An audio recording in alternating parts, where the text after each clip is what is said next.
Bismillahirrahmanirrahim. Assalamualaikum warahmatullahi wabarakatuh. Mata kuliah Manajemen ASN bertemu bersama Romi Muhammad Ramdhani. Bab kali ini adalah terusan dari yang sebelumnya. Dari kedudukan ASN, kali ini yang akan dibahas adalah peran dari ASN. Nah, apa titik utamanya dari pembahasan peran ASN sehingga membedakan pemaparannya sehingga menjadi yang berbeda dengan materi dari kedudukan ASN. Nah, itu yang akan dibahas. Memang tak akan menjadi banyak pembahasan di peran ASN ini, karena memang secara modul pun materinya relatif sedikit namun tetap menjadi penting untuk dipahami ya, terutama untuk Anda yang sedang mengambil mata kuliah ASN tentu saja. Fungsi, tugas, peran. Nah, apa saja fungsi, tugas, dan peran dari ASN? Ada tiga. Ada tiga dikatakan fungsi, tugas, dan peran. Pertama, sebagai pelaksana kebijakan publik. Maksudnya tentu saja melaksanakan kebijakan yang dibuat oleh pejabat, pembina, kepegawaian sesuai apa? Perundang-undangan yang berlaku.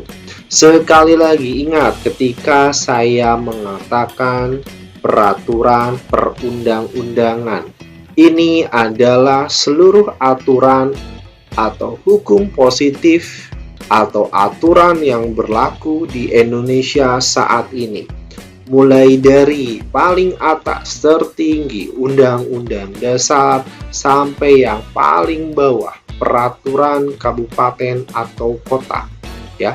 Peraturan perundang-undangan itu seluas itu. Berbeda dengan undang-undang, undang-undang adalah bagian dari peraturan perundang. Oke.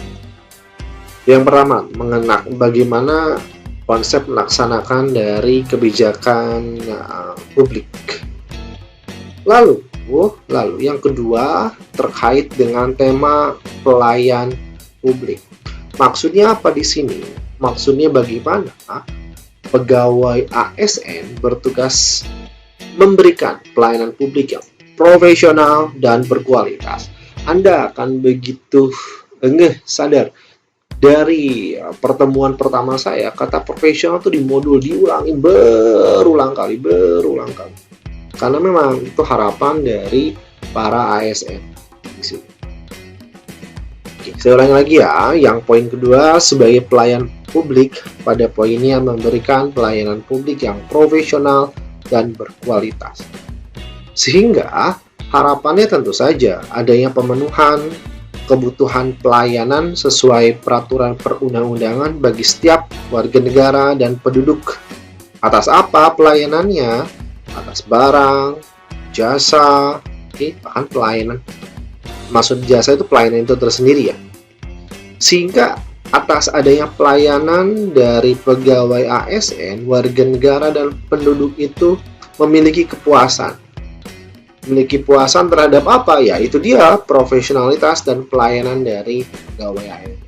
Ketika Anda berkunjung di mana petugas atau pegawai ASN ini sedang bertugas, ada biasanya feedback, saran dari feedback, adanya smiley atau orang tersenyum, berapa ratingnya, bintangnya, barangkali kan Anda pernah lihat semacam vote seperti itu untuk feedback dari sana. Pada poin 1 dan kedua, ini pada poin 1 dan kedua, saya bahas dulu poin ketiga, nanti biar sekalian sudut pandang secara luasnya ya. Poin yang ketiga ini, perekat dan pemersatu bangsa, bahwa pegawai dari ASN ini perekat dan pemersatu bangsa, ya itu dia mempererat, mempersatukan kesatuan dari NKRI. Tentu saja ketika kata kuncinya mempererat dari persatuan dan kesatuan NKRI, bagaimana pegawai ASN ini taat Pancasila, Undang-Undang 45, negara, pemerintah, kan demikian. Sederhana saja tentang taat pemerintahan ketika misalnya di beberapa waktu kemarin ketika ASN dilarang mudik ketika COVID, ya wajib dilakukan, wajib dilaksanakan. Kan berapa waktu lalu ya demikian. Sosialisasi atau kebijakan pemerintah wajib diikuti. Maka dari itu, ketika Anda yang ikut ujian ASN, pasti akan muncul banyak pertanyaan bagaimana maksud dan tujuannya untuk mendeteksi apakah Anda akan memprioritaskan keputusan yang mengutamakan negara. Kan demikian. Oke. Nah, tadi dosa 3, ada 3 fungsi. 1, 2, 3. Bagaimana poin yang ke-1 dan ke-2 ini melakukan kebijakan publik, melakukan pelayanan publik.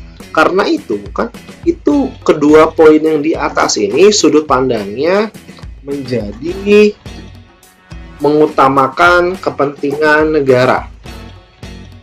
Mengutamakan kepentingan negara. Itu yang terjadi di sana. Nah, ini ya saya paparkan lagi lebih detailnya mengenai fungsi aparatur tentang pelaksana kebijakan publik, pelayanan publik dan Perkap Pemersatu Bangsa. Ya kan, yang saya sebutkan tadi ya. Saya pertegas ya di slide yang terakhir ini ya. Nah, oh ya, rekan-rekan, ini berdasarkan Undang-Undang Republik Indonesia Nomor 5 Tahun 2014 mengenai ASN yang diperbaharui di undang-undang, ada undang-undang di tahun 2021. Namun ketika rekan-rekan akan melihat undang-undang tahun 2021, itu merupakan perubahan yang sedikit. Substansi intinya ada di nomor 5 tahun 2014. Nanti bisa dicek ya. Perubahan terakhir apa, namun substansi intinya tetap ada di yang di sini. Sekali lagi, pelaksana kebijakan publik, melaksanakan kebijakan publik yang dibuat oleh pejabat pembina kepegawaian sesuai dengan ketentuan peraturan perundang-undangan. Yang kedua, pelayan publik, pelayanan publik yang profesional dan berkualitas. Kemudian Perkap dan Pemersatu Bangsa, pererat persatuan dan kesatuan dari NKRI. Rekan-rekan sekalian, mahasiswa, mahasiswi, pendengar kuliah online dari Romi Muhammad ini pemaparan yang bisa saya sampaikan mengenai peran dari ASN. Kita bertemu lagi di pertemuan selanjutnya di mata kuliah manajemen ASN. Terima kasih. Saya Romi. Wassalamualaikum warahmatullahi wabarakatuh.